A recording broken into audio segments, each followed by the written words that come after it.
মোকাবেলা করেছে এবং আমরা পেয়েছি মত, বাক ও কণ্ঠের স্বাধীনতা।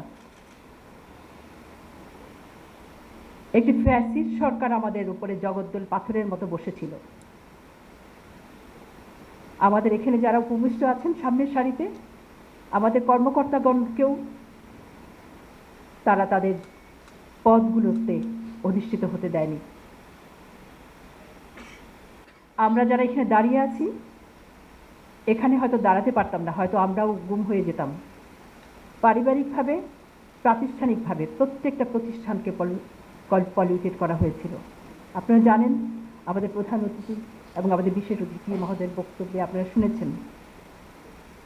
সে একটি কালো অধ্যায়ের পর আমাদের আসলে রিজেনারেশনের প্রয়োজন ছিল, আমাদের একটা রেনেসা প্রয়োজন ছিল, আমরা জেগে ওঠানোর প্রয়োজন ছিল আমাদের তরুণ সম্প্রদায়কে।